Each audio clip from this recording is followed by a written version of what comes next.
Saat ini Anda sedang mendengarkan Radio Era Baru.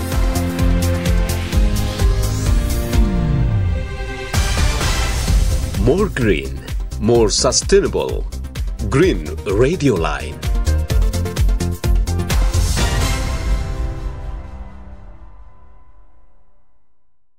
Halo Sobat Green, dimanapun Sobat Green berada, balik lagi bareng Arif Perdana di sini di podcast kita yang spesial banget saat ini, yaitu adalah spesial podcast lagi-lagi RT/RWP Riau.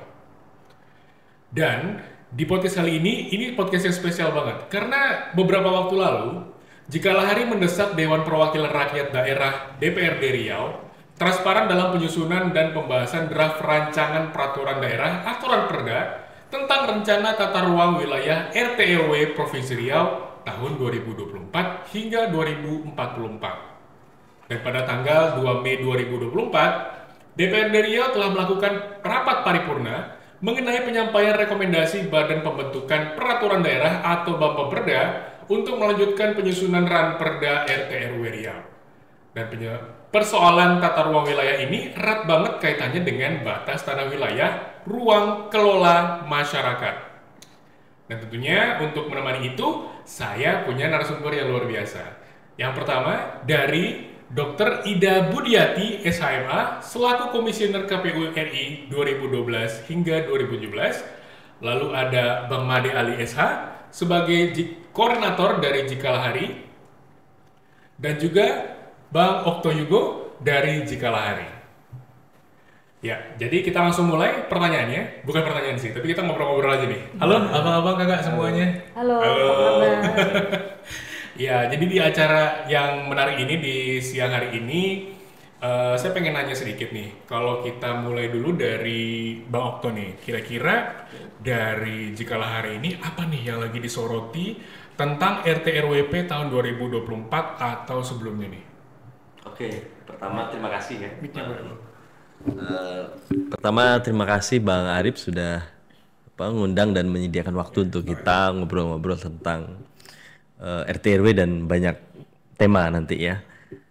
Terkait yang disinggung oleh Bang Arif tadi, memang saat ini Jikalah Hari itu sedang mengawal gitu ya proses penyusunan Ranperda gitu ya tentang rencana tata ruang wilayah Provinsi Riau. Kabar terbarunya tadi Bang Arif sudah singgung bahwa memang proses penyusunan Perda RT/RW Provinsi Riau itu sekarang sudah masuk di dalam di DPRD Provinsi Riau gitu ya. Setelah sebelumnya tentu itu diproses di pihak gubernuran atau eksekutif. Nah, terakhir kita memang sudah mengirim surat ya untuk meminta dokumen draft Ranperdanya secara resmi. Sudah 2 minggu gitu ya, tapi memang belum ada jawaban ini. Ini mungkin nanti Mbak Ida bisa bantu nih terkait hal ini gitu ya. Karena gini Bang Arif, kalau tadi pertanyaannya kenapa kita kawal itu misalnya ya. Satu, terkait RT/RW ini kan hajat orang banyak nih. Satu Provinsi Riau tergantung di dalam rencana tata ruang ke depan gitu ya. Kita nggak mau RT/RW itu jadi dokumen yang tidak adil untuk masyarakat, kemudian juga untuk lingkungan hidup tentunya. Nah di 2018 itu RT/RW Riau perdanya tuh udah disahkan waktu itu. Nah waktu itu dalam RT/RW itu kita lihat hal yang buruk tadi, bahwa ada ketidakadilan di sana khususnya terhadap masyarakat dan juga untuk lingkungan. Misalnya Bang, di Perda RT/RW yang disahkan 2018 itu alokasi untuk hutan adat itu hanya 470 hektar. Wih, kecil ya? Ya, padahal kawasan hutan kita 5,4 juta. Luas daratan kita hampir 9 juta hektar. Jadi nggak adil gitu ya. Kemudian yang kedua terkait gambut. Nah ini kan jadi masalah terus nih di Riau ya. Bahwa kita punya lebih dari 55% luas dari Riau ini adalah gambut.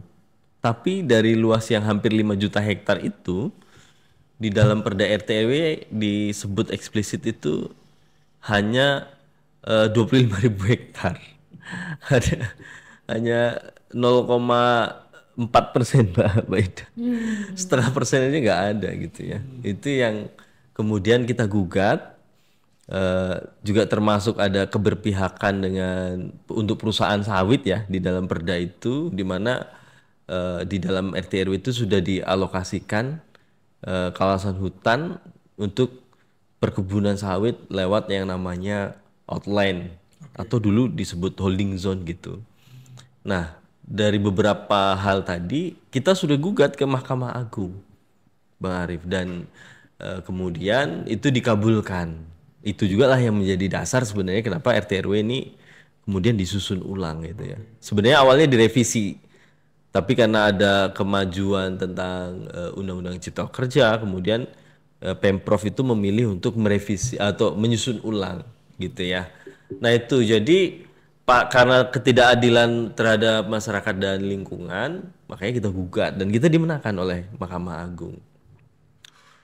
Poin mendasarnya menurut kita salah satunya kenapa terjadi ketidakadilan di dalam RT RW Provinsi Riau itu karena memang partisipasinya dulu juga bisa dibilang nol gitu ya, kecil sekali.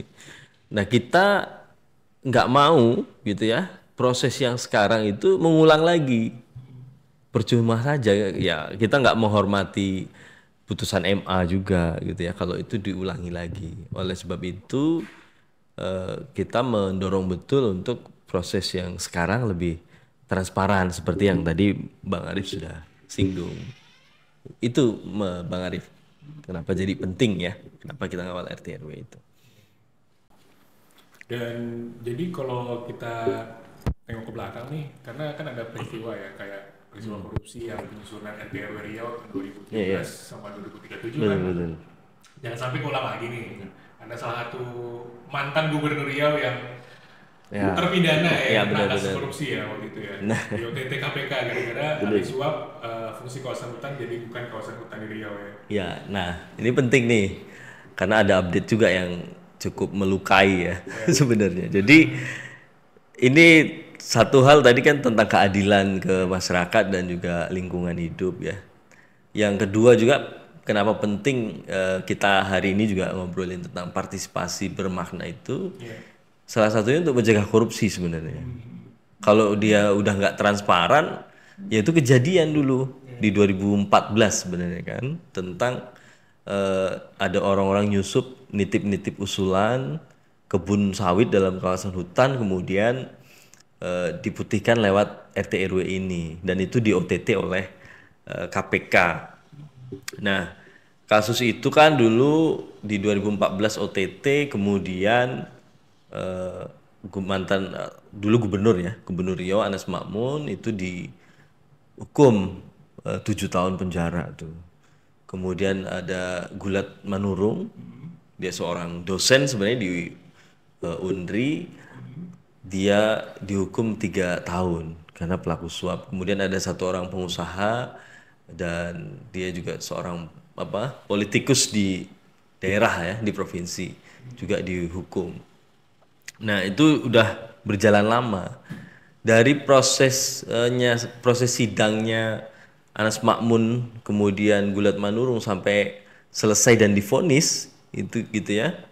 Itu kan juga menyebutkan satu tokoh besar atau aktor besar yang terlibat dalam korupsi itu, Bang Arief, yaitu ownernya PT Duta Palma Group, Surya Darmadi gitu ya. PT Surya Darmadi dan Duta Palma Group, khususnya PT Palma 1, 2019 itu menyusul sebenarnya. Kan 2014 itu OTT oleh KPK. 2019 itu sebenarnya menyusul KPK menetapkan tersangka Surya Darmadi bersama Suheri Tirta, tangan kanannya Surya Darmadi gitu ya, dan PT Palma 1 tuh. Cuman 2 hari ini kita dihebohkan kasusnya di SP3 oleh KPK. Nah ini yang juga saya pikir kita akan merespon itu pasti. Karena alasannya nggak masuk akal, nggak cukup bukti katanya. Nah itu Anas Mamun udah dihukum 7 tahun gitu ya. Kemudian Jadi kayak tiba-tiba mentah gitu ya. iya seolah-olah ini nggak ada gitu ya peristiwa ini. Nah itu yang jadi penting. Ini kan pola-pola yang sama dengan kasus korupsi kehutanan dan seterusnya. Itu banyak sekali, mungkin nanti Bang Made bisa cerita itu juga. Tapi intinya konteks partisipasi dan kenapa Jika Lari mengawal proses RT RW itu yaitu selain keadilan juga mencegah korupsi tentunya gitu. Banyak banget nih masalah di belakang ya. Kita banyak banget mau kasih tahu sama sahabat Green di podcast yang spesial banget di siang hari ini ya. Dan jadi kalau misalnya pengalaman Mas Yugo nih, pengalaman Jika Lari yang terkait sama RT RW Riau nih, kita progresnya udah menghasilkan perbaikan apa nih? Dan bagaimana? Ya itu dia. Konteks perbaikannya apa? Sebenarnya kita dengan menggugat ke Mahkamah Agung dan diputuskan itu kan sebenarnya mencegah mudorot ya. Itu kan harusnya jadi sebuah hasil untuk perbaikan. Kalau itu tidak diulangi dan diperbaiki. Dan sebenarnya Jika Lari itu kan ndak ujuk-ujuk main gugat tuh ndak juga, Bang Arif. Kita tuh sudah bertahun-tahun ya, 2 tahun yang betul-betul intens tuh kira-kira 2 tahun lah mengawal di gubernur, kemudian kita memastikan perda RT RW-nya itu ada KLHS misalnya, itu sampai ke DPRD juga kita masih mencoba komunikasi, kita jumpain pimpinannya, kita jumpai ketua pansusnya dan seterusnya, tapi mereka tetap jalan terus waktu itu gitu. Jadi perbaikannya menurut saya kalau putusan MA itu dipatuhi, tidak diulangi, kemudian dilakukan perbaikan dengan benar, saya kira itulah yang menjadi poin yang kita harapkan perbaikan gitu. Apalagi dengan kasusnya sekarang ini benar-benar progresnya masih kita pantau banget nih ya. Masih, wah nggak bisa lepas ini. Ini gitu satu lagi Bang Arif. Iya. Jadi waktu itu kita juga minta data ya, dokumen resmi. Itu sampai sidang di KIP loh. Saya hadir tuh. Dan dinyatakan terbuka.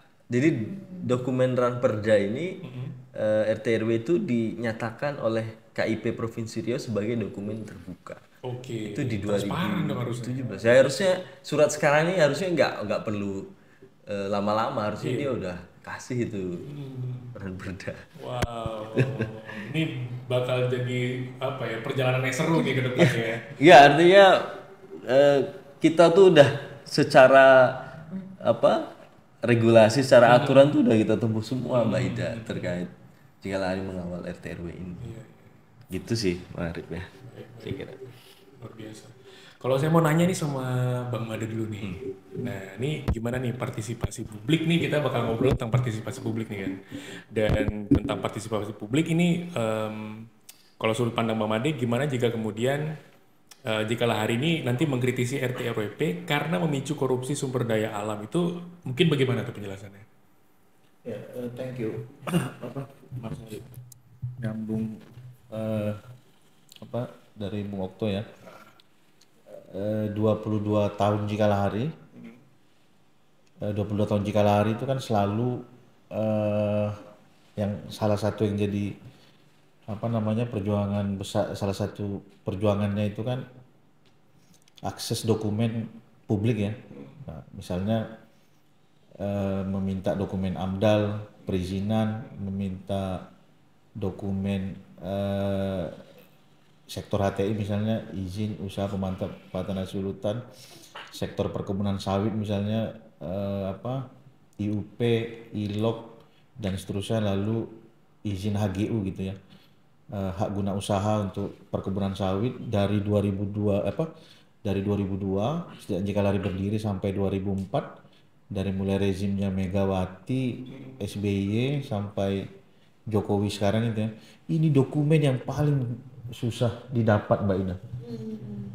Minta secara formal, aturan ya minta secara formal nggak juga dikasih. Bahkan 2000 berapa itu teman-teman Forest Watch Indonesia menggugat ATR BPN kan minta HGU itu terbuka untuk publik. Putusan KIP itu menyatakan terbuka untuk publik sampai ke Mahkamah Agung belum publik, tapi nggak mau dibuka oleh BPN, Mbak Ida. Karena dianggap itu rahasia negara. KIP Mahkamah Agung sudah memutus itu dokumen publik, bayangkan. Nah itu jadi saya cerita pengalaman Cikalari ya dari 3 rezim ini, Megawati, SBY sama Jokowi, dokumen yang tadi saya sebutkan itu paling susah diakses. Lalu bagaimana cara Cikalari bisa dapat? Ya pasti pendekatan investigasi kan untuk dapatkan dokumen itu, karena pendekatan yang formal yang diberikan oleh aturan gitu ya, minta misalnya itu nggak akan ini sampai menggugat sekalipun nggak juga mereka mau ngasih gitu ya. Kayak istilahnya nggak digubris gitu ya. Iya, padahal kalau dokumen AMDAL, izin lingkungan, dokumen perizinan perusahaan itu kalau kita dapat semua itu kita bisa cek gitu ya. Bisa cek korupsinya, bisa cek perampasan hutan tanahnya, bisa cek kapan mereka dapat, seberapa luas dan seterusnya. Karena kan di lapangan itu banyak masyarakat tiba-tiba, loh kok tiba-tiba kebunku tanah ulah itu masuk di sini, sejak kapan ada perusahaan ini? Mereka Dari mana tuh yang kejadian ini? hampir semua di Riau. Hampir semua dari Kan ada yang tahu. Diam-diam udah kayak Iya, tiba-tiba udah diusir aja.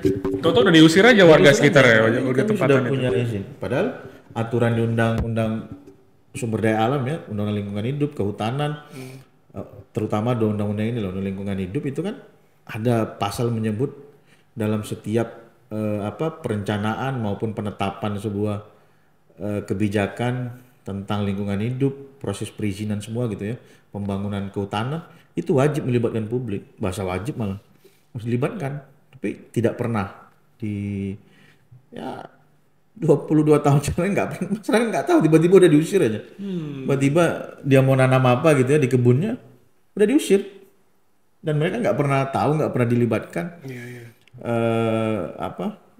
dilibatkan dalam proses pra-perizinan misalnya. Nah, ya itu semua karena semua dokumen itu tertutup ya, termasuk RT/RWP misalnya.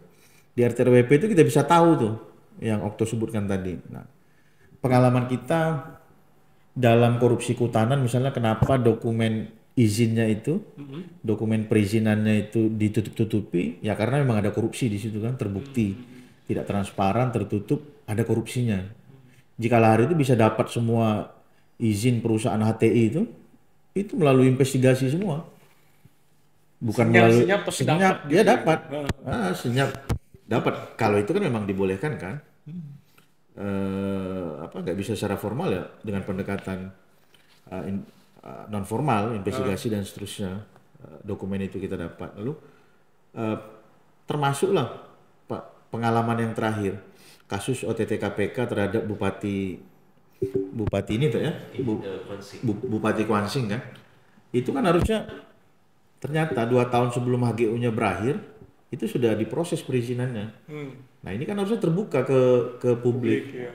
Ya diam-diam ternyata ya Bupati Kuansing karena dia punya rekomendasi untuk menerbitkan pembaruan izin ya dia minta duit kan untuk OTT KPK langsung ini. Begitu kita lihat ternyata dalam proses perizinan kenapa tertutup ya karena mau korupsi Mbak Ida. Mau korupsi nggak ada yang lain. Dari 22 tahun Cikalari inilah mengadvokasi akses informasi publik terkait dengan dokumen perizinan yang saya sebutkan tadi kan. Semua tertutup karena korupsi. Ada proses korupsi yang melibatkan kepala daerah dan perusahaan. Ada bahasa lain itu kong kali kong di belakang. Kong kali kong bahasa lainnya lah. Bahasa lainnya. Nah, terkait dengan partisipasi publik di Riau gitu ya. 22 tahun ini gitu ya, meskipun ada semangat baru misalnya, MK misalnya nanti mungkin Mbak Ida yang bisa lebih menjelaskan, memberi pemaknaan ya bahwa partisipasi bermakna dan maksimal itu harus dilakukan mulai dari proses penyusunan sampailah penetapan dalam sebuah produk undang-undang kah, kebijakan kah, itu semua sudah sudah lengkap lah gitu ya. Sudah hampir rigid karena dia juga memasukkan kalaupun nggak bisa bikin pertemuan tatap muka bisa Zoom, bisa online gitu ya. Dan inilah apa namanya, memberi ruang pada kita. Nah, yang putusan MK sudah ada, aturan barunya juga sudah ada, ya tapi kita coba ngetes yang FTRWP yang mau direvisi ini, buka di websitenya Provinsi Riau dan DPR nggak ada. Nah, harusnya kan di dalam website itu semua dokumen termasuk ranperda gitu Mbak Ida ya, sudah harus di minimal dokumen ranperdanya itu sudah dipublis. Iya. Minimal itulah dulu, nggak ada sama sekali. Apa nih jadinya nih? Iya. Jadi tak ada juga tuh perubahan di Riau gitu ya. Ada putusan MK, ada perubahan Undang-Undang 13 tahun 2022 tentang hierarki peraturan perundang-undangan yang memasukkan di pasal 96 itu kan tentang ada pasal tentang partisipasi publiknya sampai tatap muka, pertemuan dan daring itu. Dalam perkembangannya aturannya sudah bagus, tapi perilaku moral hazard mereka nggak jauh beda dari jika lari mengadvokasi 22 tahun ini. 20 tahun lebih. Waduh. Luar biasa loh, 20 tahun itu anak-anak udah masuk ke SMA. Ya. Belum lagi cerita pengalaman Mbak Ida. Belum Dari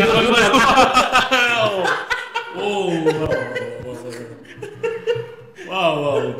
Luar biasa. Nah, jadi kalau menurut Kak Ida nih gimana nih?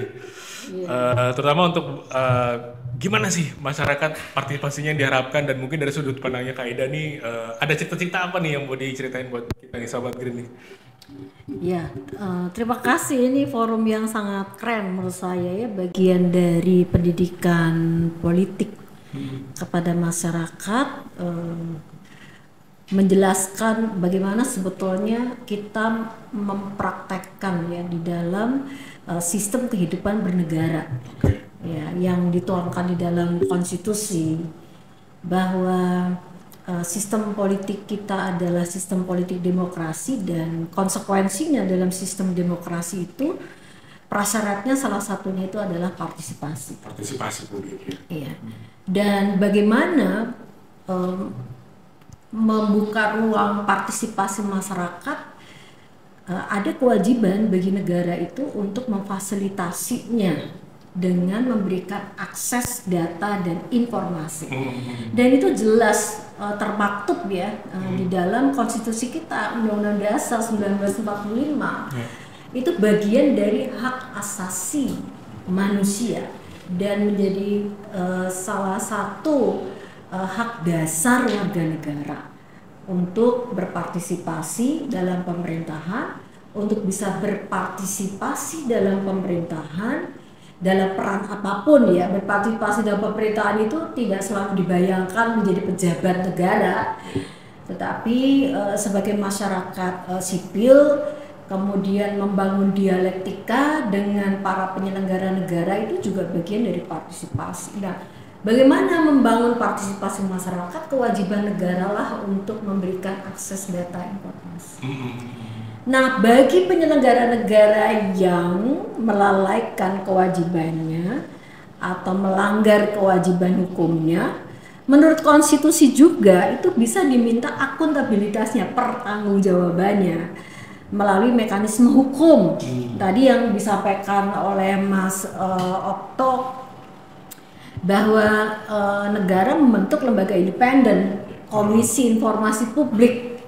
Ya, ini mesti dipahami bahwa dalam perubahan amandemen konstitusi kita, ya, yang dulu kita belajar tentang teori trias politika, ada 3 cabang kekuasaan utama, yaitu eksekutif, legislatif, yudikatif. Sekarang sudah bergeser itu teori Montesquieu ya, teori trias politika menjadi quadropolitika. Cabang kekuasaan keempat itu adalah kekuatan masyarakat sipil yang diwadahi dalam lembaga-lembaga negara independen. Ada dibentuk Komisi Informasi Publik untuk memastikan pemenuhan hak warga negara atas informasi. Jadi tadi kalau penyelenggara negara yang diberikan otoritas untuk menguasai dokumen negara kemudian tidak bisa menjelaskan mengapa dia tidak mau melayani hak warga negara atas informasi, maka bisa dikoreksi. Siapa yang mengoreksinya adalah Komisi Informasi tadi.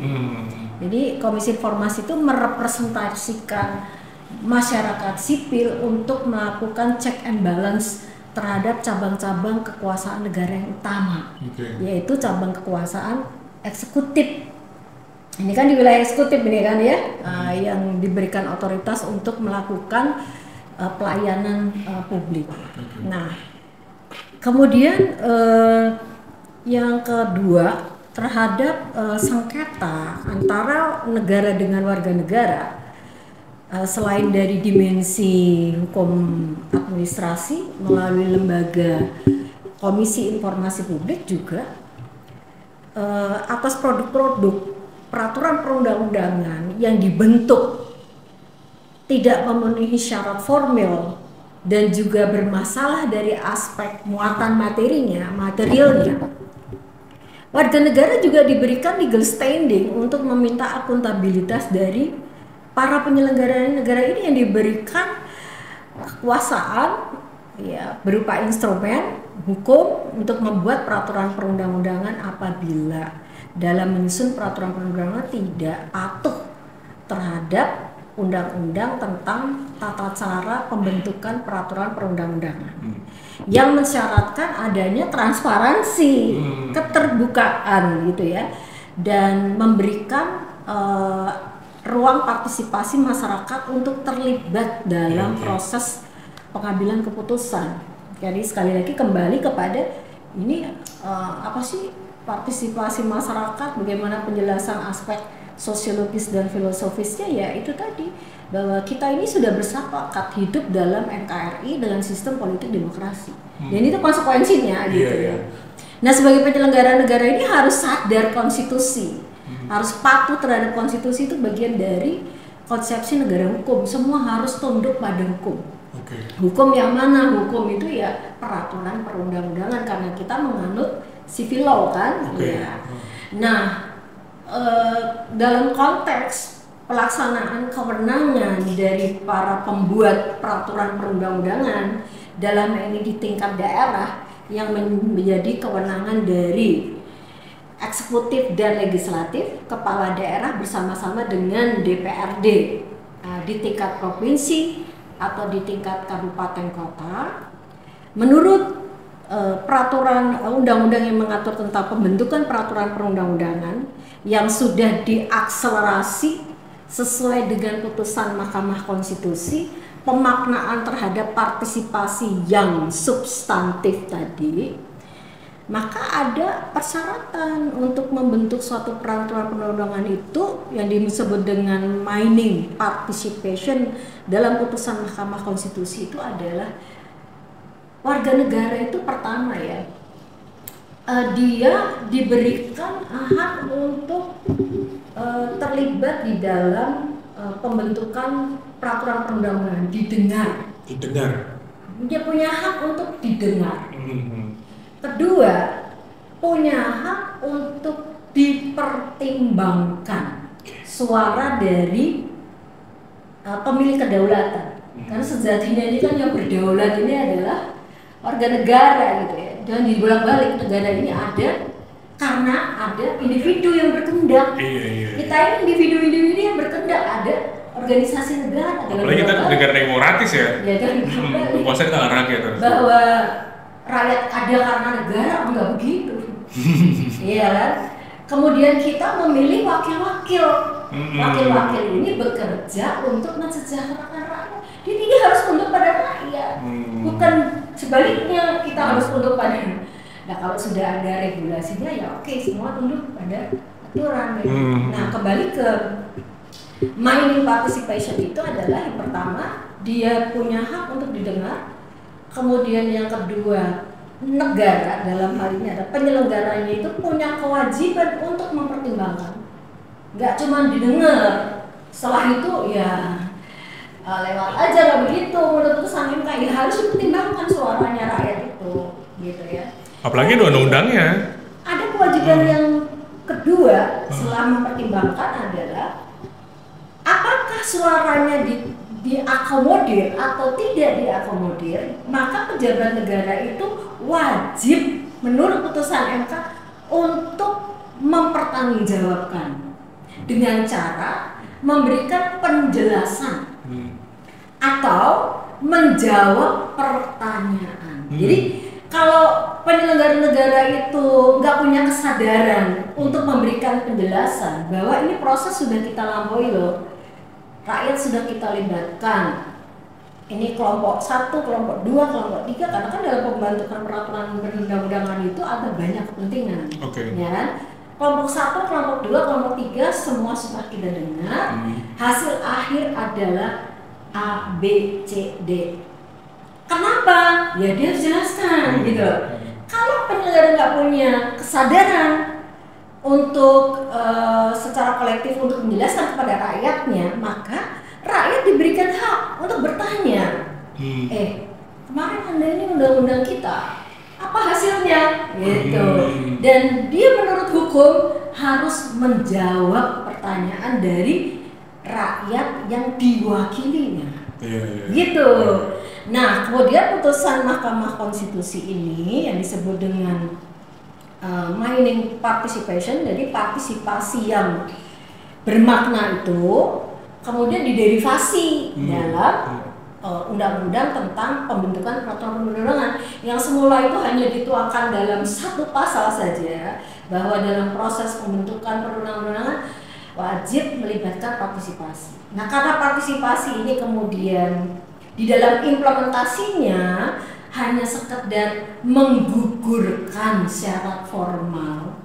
Ya, misalnya untuk peraturan-perundangan, oh kita sudah kok melibatkan partisipasi, tapi pertanyaannya, nah siapa yang dilibatkan berpartisipasi? Apakah benar sudah mengundang pihak-pihak itu yang potensi terkena aturan itu, gitu ya? Ya, kan kita nggak tahu siapa yang diundang gitu ya. Apalagi transparansi publiknya juga dipertanyain nih. Kemudian satu, yang kedua dari sisi kualitasnya, apa sih yang dibahasnya? Bagaimana feedbacknya? Apakah orang-orang yang diundang itu kompeten untuk memberikan feedback atas rancangan muatan materi yang sudah disusun ya. Dari sisi naskah akademiknya, kemudian dari sisi kemudian formula, normanya, pasal-pasalnya dan seterusnya ya. Apakah sesuai antara naskah akademik dengan muatan materinya kan gitu.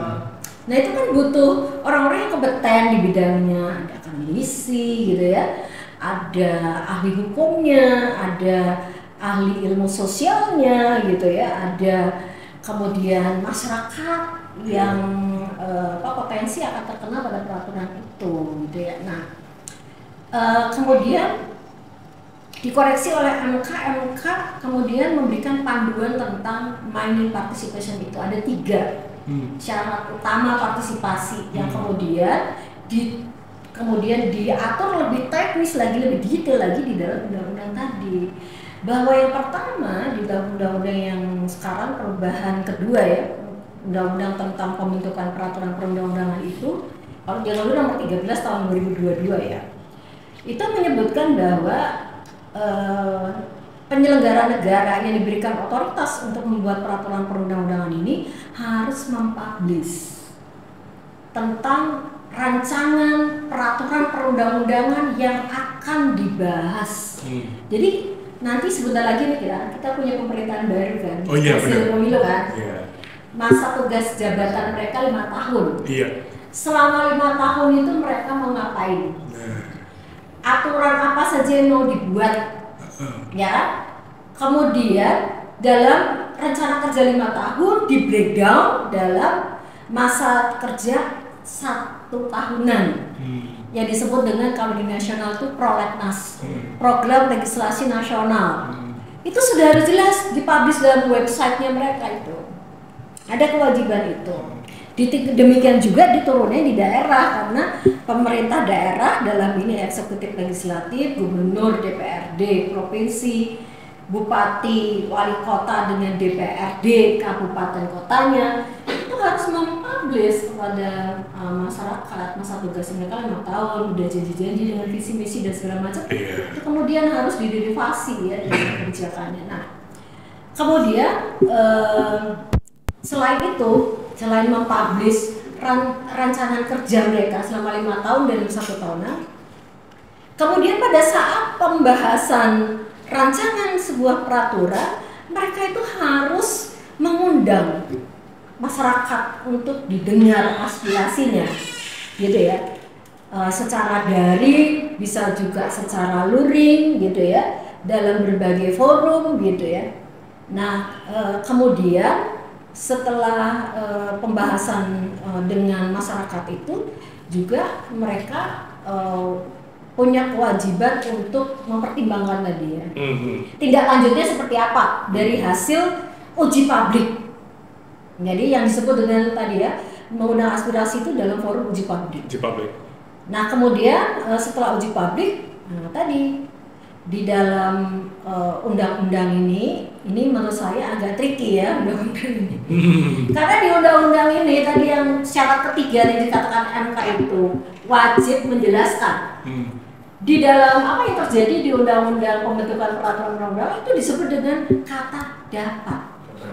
Dapat itu kan sifatnya sangat tidak berkepastian. Ambigu. Jadi ya. sifatnya opsional ya. Terserah suka-suka atau jabatnya mau kan. Dan kemudian tidak diatur pasal berikutnya tentang hak masyarakat untuk bertanya atas pendapat yang sudah disampaikan. Jadi ada yang terreduksi di situ.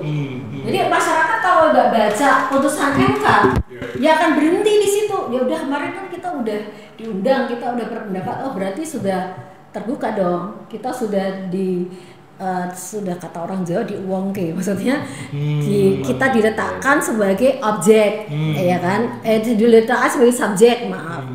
Ya kan pemilik kedaulatan ini sudah dilibatkan. Kalau masyarakat kalau nggak paham, oh formal oke. Tapi kan menjadi tidak bermakna lagi, tidak sesuai dengan putusan Mahkamah Konstitusi, maknanya nggak ada. Seolah-olah kayak basa-basi aja gitu. Nah, ya, jadi gitu menggugurkan ya. formal lagi gitu ya. Jadi kalau nggak jeli membaca undang-undang perubahan kedua tentang pembentukan peraturan perundang-undangan, ya akan kembali setback lagi ke aspek formal, tidak tercapai mining participation yang dimaksudkan oleh Mahkamah Konstitusi. Maka ini ya terkait dengan tadi ya advokasi kebijakan yang sudah diceritakan Mas Okto dan juga Mas Made. Menurut saya penyelenggara negara di Provinsi Riau itu harus sadar berkonstitusi. Ya, harus sadar berkonstitusi, ada beban tanggung jawab yang memang diemban sebagai pejabat publik. Ya, ada kewajiban untuk bekerja secara transparan dan akuntabel. Itu syaratnya untuk mewujudkan good governance, pemerintahan yang bersih, ya bebas dari korupsi, kolusi, nepotisme. Pertanyaan saya, apa sih untungnya kerja tertutup? Kan justru bebannya lebih berat kalau tertutup. Iya kan? Logikanya gitu harusnya. Iya, kan ada potensi tanggung gugat. Ya kan? Sepertinya sudah dilakukan nih. Udah ada regulasinya. Loh, ternyata kok regulasinya tidak mencerminkan rasa keadilan masyarakat. Kemudian di-challenge di Mahkamah Agung, kan cara kita bernegara begitu. Masyarakat ini dilindungi dari perilaku, tindakan pejabat secara sewenang-wenang, tindakan pejabat yang bertentangan atau melawan ketentuan peraturan perundang-undangan, perbuatan melawan hukum. Ya, masyarakat diberikan legal standing untuk mengadu kepada lembaga yudikatif, dalam ini adalah Mahkamah Agung. Jadi koreksi, harus diperbaiki. Nah, dalam perbaikan, ya mestinya merujuk kepada tadi kan setiap orang harus tunduk pada hukum. Pada saat dia menggunakan kewenangannya dia tunduk pada undang-undang yang mengatur tentang tata cara pembentukan peraturan perundang-undangan yang mensyaratkan adanya partisipasi. Kemudian juga dia harus terbuka, transparan. Apa ruginya membuka dokumen kan malah diuntungkan. Kalau masih ada yang belum lengkap, gitu ya. Kemudian memuat kepentingan masyarakat luas, kepentingan masyarakat setempat, maka masih ada kesempatannya untuk dilengkapi atau diperbaiki. Justru kalau dia nggak terbuka kan ya diusut pasti akan dikoreksi karena masyarakat sekali lagi sebagai pemegang kedaulatan dilindungi oleh negara atas tindakan pejabat negara yang tidak taat pada hukum, sewenang-wenang, apalagi menyalahgunakan wewenang. Tidak hanya pertanggungjawaban administratif. Kalau terbukti di dalamnya itu ada kong kali kong, ada suap, ada gratifikasi, itu kan juga bisa diminta pertanggungjawaban pidana. Yang ketiga, dia juga bisa diminta pertanggungjawaban dari dimensi etik. Etiknya ya? Iya.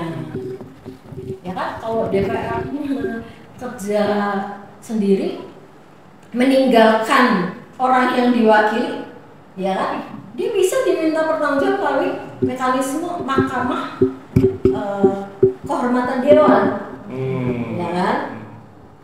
Kemudian secara administratif ini para kepala daerah juga bisa dilaporkan kepada Kementerian Dalam Negeri untuk di review, ya kan,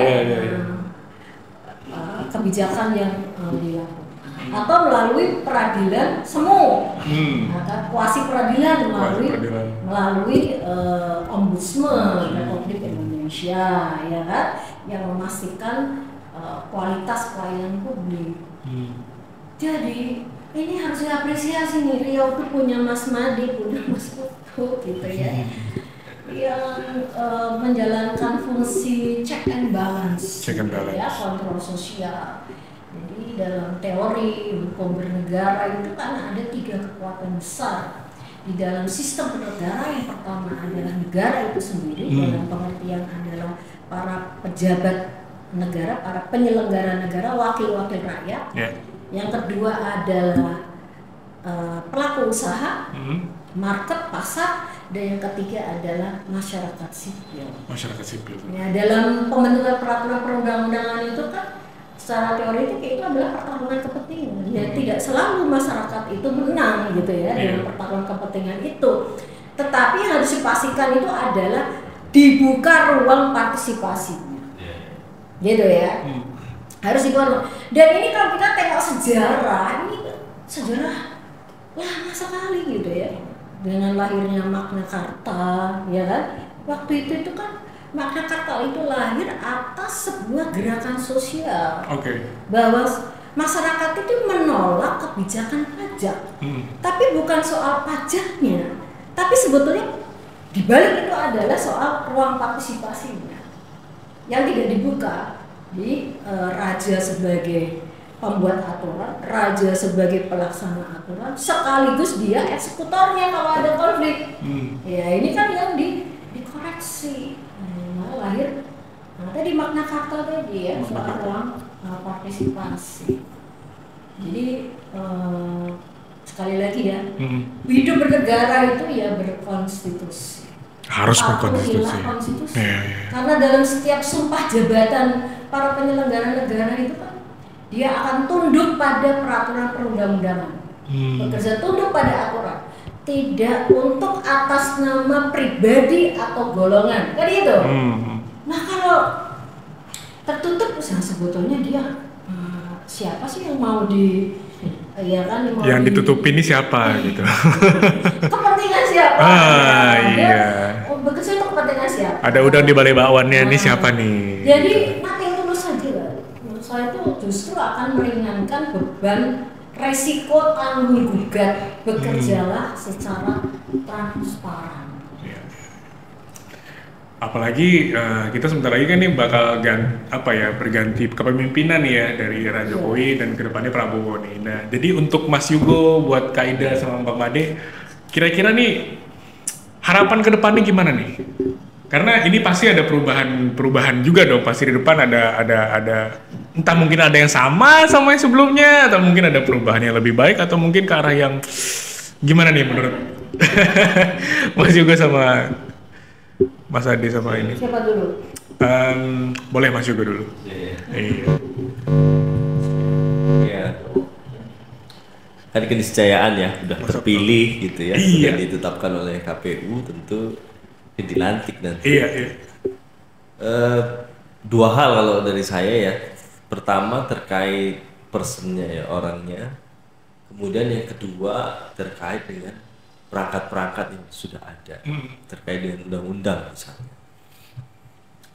Terkait person misalnya siapa sih Prabowo gitu ya, kemudian wakilnya Gibran, tentu kita punya semua jejak digital ataupun sejarah-sejarah itu. Dan yang pastinya tentu kita sebagai masyarakat sipil, Mbak Ida tadi sudah banyak menyampaikan bahwa kita ini sebagai posisi yang men-checks and balance daripada kekuasaan itu, siapapun orangnya ya pasti kita akan berposisi di situ. Kalau kita sudah nggak bermain di level pressure group gitu ya, orang-orang yang menekan, ya mending sudah nggak usah jadi masyarakat sipil, nggak usah jadi NGO, keluar aja gitu ya. Nah itu prinsipnya ya kalau bagi kami gitu ya. Nah kemudian terkait perangkat ini, ada undang-undang dan seterusnya, ini yang jadi penting gitu ya, dalam arti kalau kita mau lihat pemerintahan Prabowo ke depan itu, satu yang kita bisa cek gitu ya, atau bisa kita lihat keseriusannya, bagaimana dia menyikapi sebagai pemimpinnya, menyikapi tentang peraturan perundang-undangan yang sudah ada saat ini, yang sudah banyak diprotes oleh berbagai kalangan masyarakat, akademisi dan seterusnya. Undang-undang Cipta Kerja misalnya, yang diprotes oleh aktivis, oleh masyarakat, oleh buruh gitu-gitu. Nah ini bicaranya agak lebih luas ya kalau konteksnya kepemimpinan gitu.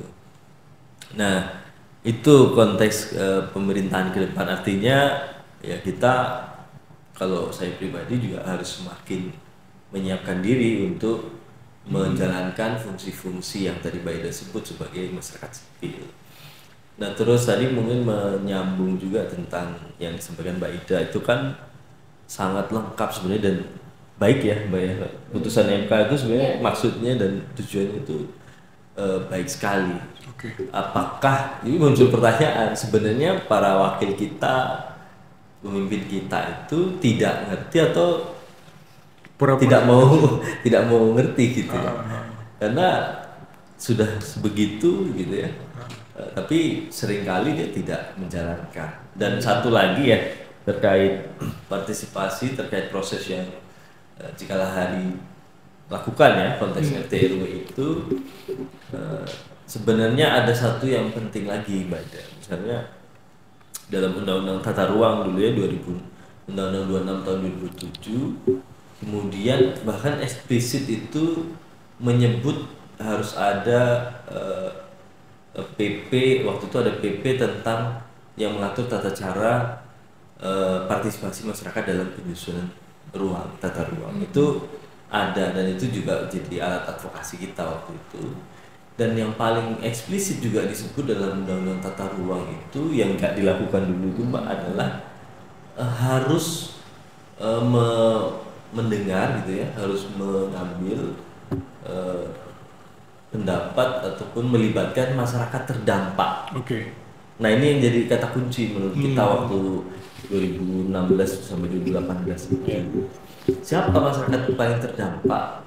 Itu ya masyarakat yang langsung otomatis terasa setelah tata ruang itu berlaku. yang paling terasa di mana? Ya paling terasa itu masyarakat di kampung-kampung. Misalnya desa di Bengkalis tuh, di Bantan yang dampingan kita gitu.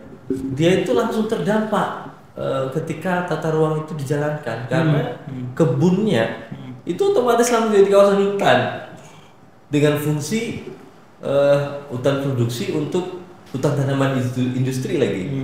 Itu betul-betul langsung terdampak dia. Masyarakat adat suku asli di sana ya, suku Akit itu juga sebagai masyarakat yang langsung terdampak gitu ya. Dan banyak lagi dampingan, ada Bongku di Bengkalis juga ya, yang masyarakat ada Sakai, tanah wilayahnya itu otomatis dia terdampak ketika tata ruang itu dijalankan. Dia jadi kawasan hutan dengan status hutan produksi, peruntukannya untuk hutan tanaman industri.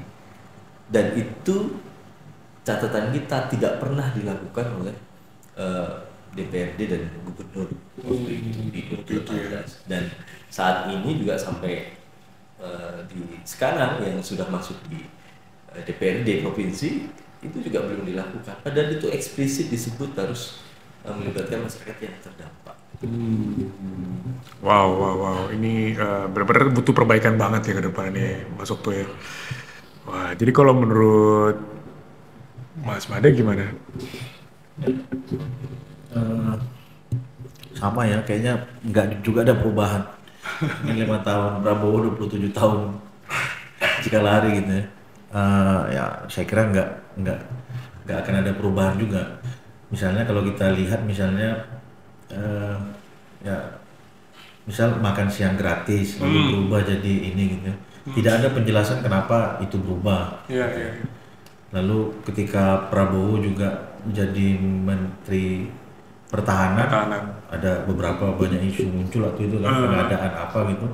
Itu juga tidak menunjukkan juga Prabowo seorang yang akan membuka ruang partisipasi publik gitu ya. Apalagi kan rezimnya Prabowo nanti kan juga masih memakai rezimnya Jokowi juga kan, karena hanya yang jadi wakil. Justru yang paling saya takutkan di eranya Prabowo gitu ya, terutama setelah membaca visi misi Prabowo, komitmen soal hijau mereka itu sebelum Pilpres dan sebelum dia terpilih dan terpilih, kalau di break semua diringkas jadi satu itu rezimnya Prabowo dan Gibran itu kan dia selalu bilang akan mirip-mirip Donald Trump nih, akan membangun lapangan pekerjaan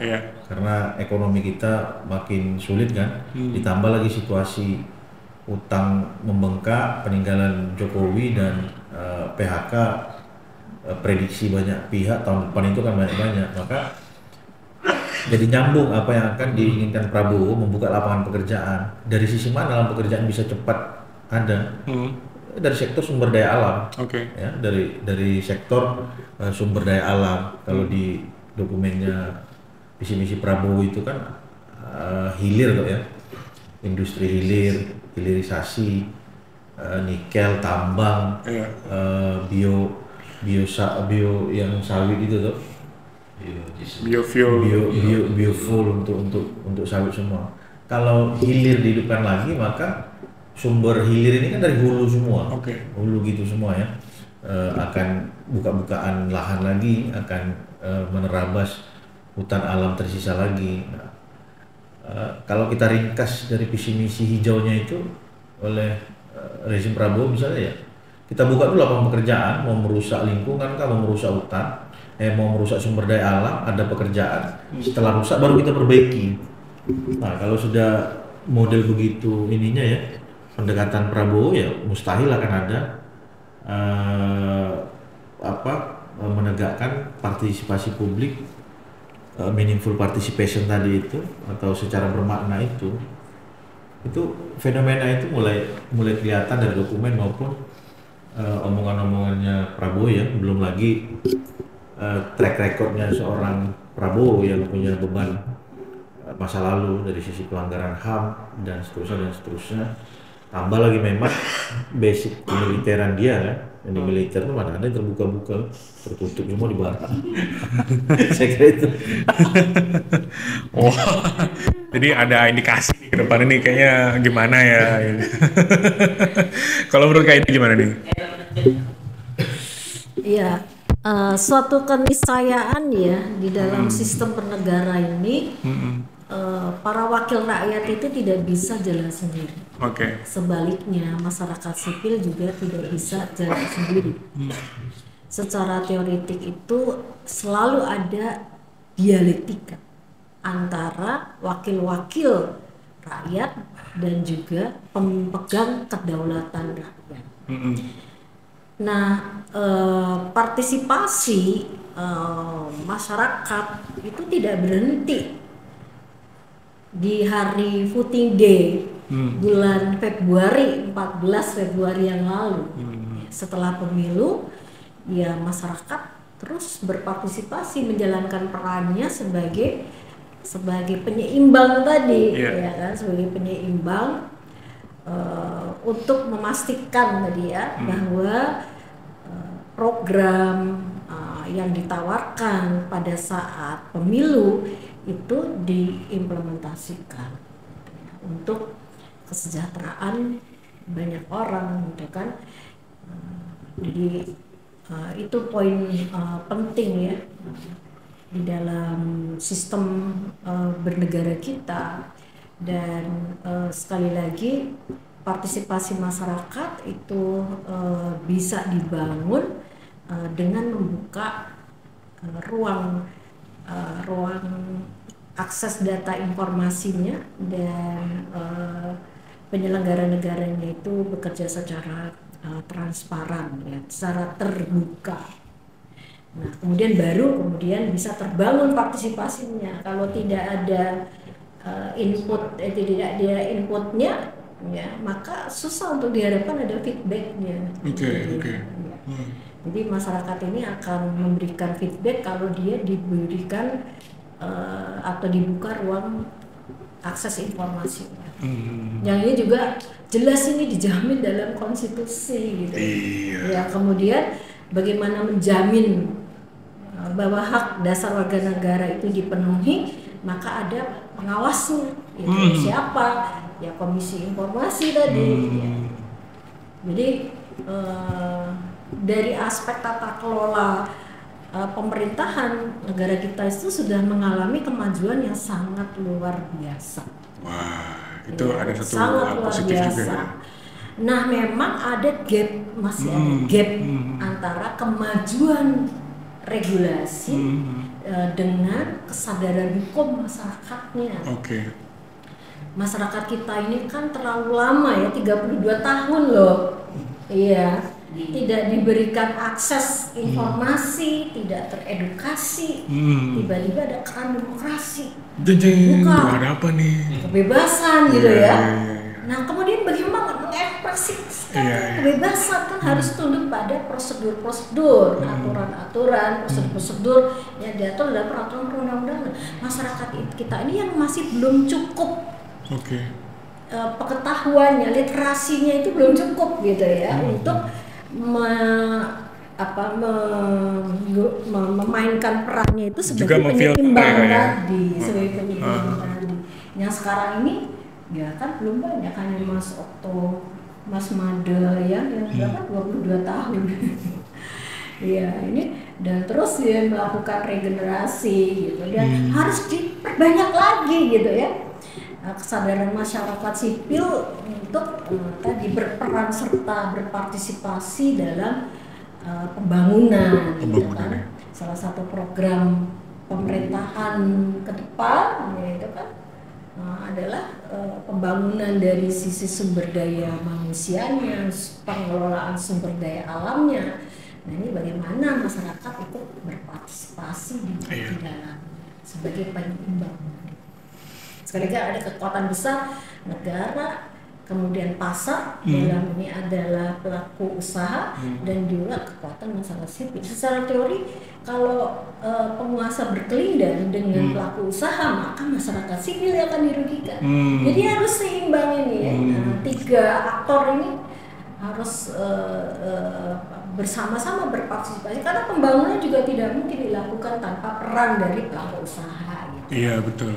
Nah, bagaimana pemerintah menjalankan fungsinya bahwa seluruh kebijakan yang digunakan memberikan manfaat kepada pelaku usaha, juga kepada masyarakat sipil secara berimbang. Iya. Gitu. Kalau pengelolaan sumber daya alam harus dipastikan bahwa eksplorasinya memperhatikan bagaimana soal kelestarian lingkungannya, bagaimana kemanfaatan dari masyarakat adatnya misalnya. Jadi itu banyak aspek gitu. Jadi tidak hanya dari satu sisi pelaku usahanya saja ya, tetapi juga harus memperhatikan ekosistem ini tetap terjaga. Iya. Baik. Jadi memang benar-benar memang butuh keterlibatan dari 3 pihak tadi ya Kak ya. Iya, Harus banget. Dan gimana kira-kira menurut pandangan Kakak nih atau Mas Yugo sama Mas Made juga kondisi masyarakat kita nih soal masalah ini tuh yang secara gamblang itu kayak gimana? Dan kita kan sering mendengar kalau misalnya ada informasi-informasi yang mungkin nggak sampai secara 100% ke masyarakat kan gitu. Jadi ada hal-hal yang mereka belum tahu. Tapi gimana pandangan Abang dan Kakak nih tentang kondisi masyarakat kitanya tentang itu? Boleh dari Mas Yugo dulu atau Mas Made atau Kakak? Ya itu ya, kan salah satu kewajiban pemerintah sebenarnya kan ke publik, termasuklah masyarakat adat tempatan itu kan literasi ya. Literasi. Misal gini, sederhananya tuh kalau ada kebijakan baru, ini di sektor sumber daya alam ya, pengalaman Cikalani misalnya, kalau ada keputusan baru atau peraturan baru menteri di KLHK gitu ya, yang duluan tahu itu perusahaan. Jika lari kadang tahunya itu setahun kemudian ya. Ya karena yang tahu pertama itu pasti perusahaan, peraturan menteri terkait dengan kebijakan terbaru tata kelola kehutanan ya. Nah, undang oleh pemerintah ya, begitu udah dipublish cukup dimasukkan di website gitu ya, pendidikan ke publik di tingkat bawah, ke Pemda misalnya sampai ke tingkat kabupaten ya sama sekali nggak ada. Padahal kan salah satu kewajiban negara itu ya literasi kepada warga negaranya. Nah justru beberapa pekerjaan negara misalnya termasuk sosialisasi tentang kebijakan atau peraturan perundang-undangan yang baru, justru yang banyak ngerjakan ya teman-teman di masyarakat sipil gitu ya, teman-teman di masyarakat sipil yang itu harusnya menjadi kewajiban pemerintah. Karena kan kalau kita lihat di tingkat kabupaten misalnya sampai camat, sampai lurah, sampai apa, bahkan di camat lurahnya juga nggak paham juga proses edukasi ke masyarakat sekitar dan tempatan ya hampir nggak ada. Itu problemnya. Jadi bukan karena masyarakatnya yang nggak ini ya, justru masyarakat tuh menunggu informasi apa yang terbaru. Karena kan di masyarakat kita, di masyarakat bawah itu justru menunggu informasi apa, perkembangan apa gitu ya dari pemerintah itu justru senang mereka. Kalau ada di tingkat desa misalnya ada sosialisasi dari pemerintah kebijakan tentang ini, justru masyarakat senang, malah terjadi diskusi, terjadi pertanyaan pertanyaan khas kampung lah dan seterusnya. Kalau kita turun, justru mereka ada ini. Justru menunggu-nunggu. Jadi dari pengalaman di Oktob mungkin bisa cerita ketika misalnya di kampung ada perhutanan sosial gitu ya, masyarakat nggak tahu tuh begitu kita jelasin, begitu di ini, loh, tertarik dan justru mereka lebih banyak bertanya, lebih banyak pengen taunya, dan kadang kita kewalahan untuk menjelaskan soal kebijakan dan aturan yang terbaru. Itu berapa interaksi kita dengan masyarakat misalnya. Justru yang bikin rumit, bikin ribet itu pemerintah sendiri. Ketika turun di kampung-kampung, beberapa kita lihat ya sosialisasi kampung-kampung itu dengan menggunakan bahasa yang justru bikin masyarakat itu pengen muntah misalnya. Sorry ya. Ya, dia duduk dengan ini ngomong apa sih pemerintah? Tapi kalau kita dengan mereka duduk gitu ya, kita kasih tahu ini begini dengan bahasa pendekatan kampung, mereka justru tertarik. Oke, jadi perbedaan bahasanya. Iya, jadi kenapa? Ya ini mungkin bisa jadi ya, dugaan saya, kenapa oleh rezim satu pemerintahan gitu ya, biar masyarakatnya tidak peduli gitu ya. Ya kasih bahasa-bahasa yang rumit.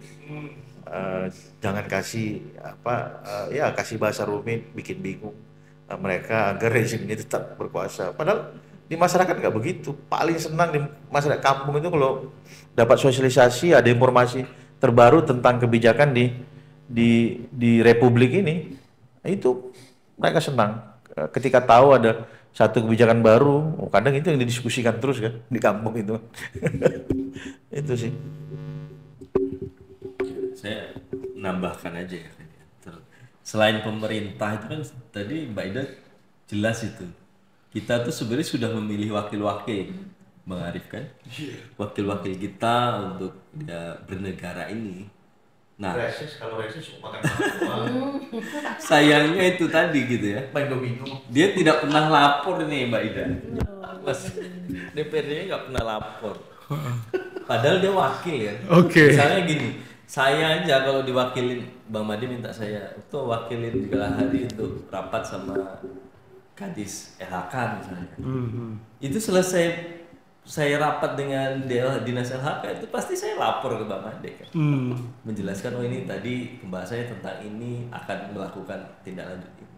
Iya. Tapi DPR kita dari level pusat ya, sebenarnya DPR-nya pusat ya, sampai level provinsi dan di daerah itu nggak pernah melakukan itu. Kalau reses tuh ya Makan-makan. karena terpaksa juga mungkin. Bawa proyek. Itu problem. Dan di Kalahari tuh pernah bikin berapa? 15 ya. 15 DPR dan DPD RI asal Riau berguna atau tidak. Oke. Itu dari publis tuh. Oke. Berguna atau tidak. Dan komen para netizen itu Masyarakat tak ada kebanyakan mengatakan tak ada guna. Ya itu juga jadi bagian ya kenapa masyarakat terus ya dia terlambat mendapatkan informasi. Iya. Wakilnya nggak pernah update, nggak pernah lapor dia kepada orang-orang yang menunjuk dia sebagai wakil. Wow. Ini wah jadi lucu nih. Iya, menurut Mbak Ida gimana? Iya. Baik dah udah mau ini juga. Jadi saya kemarin dapat undangan ya Iya. dari Komisi Pemilihan Umum untuk ikut menyaksikan launching film judulnya Tagih Janji. Ya. Saya kira dari judulnya aja saya memaknai bahwa pasca pemilu KPU itu akan melanjutkan mandatnya untuk melakukan pendidikan kepada pemilih, bahwa partisipasi itu tidak berhenti di voting day. Pasca pemilu ini para pemilih kedaulatan itu dilindungi oleh konstitusi untuk menagih janji, meminta akuntabilitas. Tadi yang disampaikan oleh Mas Otto, kalau tidak ada kesadaran kolektif dari para pejabat politik, pejabat publik, maka masyarakat bisa nagih. Ya, caranya bagaimana? Caranya membuat satu kegiatan gitu ya, kemudian mengundang wakil rakyat di dapil itu. Ya, kalau reses nggak undang, ya sekarang gantian masyarakat yang mengundang. Gitu. Untuk menagih tadi. Nagih itu ya. Film edukasi yang dibuat oleh biasanya sibuk sekali ya, agendanya itu memang padat sekali ya. Oke. Nah, kalau memang kemudian di dalam masa jabatan 5 tahun dinilai tidak memberikan benefit gitu ya terhadap persoalan yang dihadapi oleh masyarakat, maka 5 tahun yang akan datang gitu ya, masyarakat bisa mengevaluasi gitu ya, bisa mengevaluasi untuk memberikan reward atau memberikan punishment. Nah, yang mereka memang sungguh-sungguh bekerja gitu ya untuk memberikan solusi atas problem konkret yang ada di masyarakat bisa di reward, tapi sebaliknya kalau mereka nggak ada prestasinya ya bisa diberikan punishment. Apalagi sebentar lagi mau pilkada kan. Bentar lagi nih. Ini juga masyarakat bisa membangun dialektika ya dengan para kandidat ya pada masa kampanye yang akan datang untuk mengelaborasi sebetulnya bagaimana sih visi misinya terkait dengan isu lingkungan, apa yang mau dikerjakan kepada situasi yang hari ini dan ke depan apa yang mau dilakukan. Saya rasa itu ya. Dan sekali lagi lembaga-lembaga negara yang diberikan mandat itu punya tanggung jawab untuk memberikan literasi kepada masyarakat. Ada partai politik, dia punya kewajiban untuk melakukan pendidikan politik, bahkan diberi insentif oleh negara, kasih anggaran loh sama negara, gitu ya. Tapi kan nggak banyak masyarakat kita yang tahu. Jadi anggarannya dipakai apa? Pendidikan kepada siapa? Nggak hanya kepada kader partai, tapi kalau kepada masyarakat luas. Pemerintah pusat, pemerintah daerah, berapa besar sih anggaran yang dialokasikan untuk memberikan literasi politik kepada masyarakat. Masyarakat itu kan ya banyak yang paham soal ini. KPU, Bawaslu, kelembagaannya permanen gitu. Dia bekerja secara sustainable, kesinambungan gitu kan. Nah, ini bagaimana integrasi ya, dari terintegrasi enggak masing-masing institusi itu di dalam tadi membangun kesadaran awareness dari masyarakat untuk berpartisipasi. Jadi PR kita masih banyak, jadi harus lebih banyak lagi podcast. Tuh Sahabat Green udah dikode langsung nih sama Kak Ida nih. Terima kasih. Wow, ini obrolan yang seru banget nih di podcast kita nih. Judulnya aja lagi-lagi RT RWP Riau. Ternyata emang lagi-lagi ada lagi aja bahasannya gitu ya. Apalagi Kak Ida udah kode-kode keras nih. Besok-besok nih bakal kita bikin lagi. Baik, dan terima kasih banyak nih di spesial podcast kita sudah dihadiri oleh narasumber yang luar biasa banget dari Bung Made Ali selaku koordinator sekaligus juga Bung Okto Yugo sebagai wakil koordinator dari Jikalahari dan juga dari Mbak Ida Budianti selaku komisioner KPU RI di periode 2012-2017 dan tentunya ini bakal jadi evaluasi banget buat pemerintah ke depan ya dan juga buat kita nih Sahabat Green.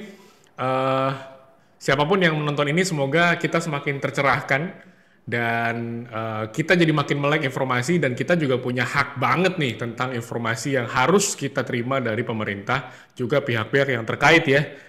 Dan ini menjadi wawasan dan juga literasi baru juga buat kita. Semoga kita makin peka sama kegiatan atau kejadian yang ada di atas sana yang berhubungan sama kita semua. Baik, saya Arif Perdana. Undur diri dulu di spesial podcast lagi-lagi RT RWP Riau pada hari ini dan sampai ketemu lagi di podcast selanjutnya. Terima kasih Mas Okto, terima kasih Mas Made dan terima kasih Kak Ida. Ya, sampai ketemu lagi Sahabat Green di Green Radio Line Beyond the Limit.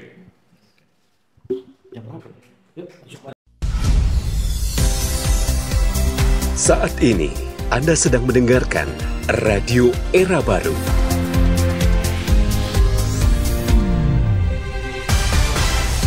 More green, more sustainable.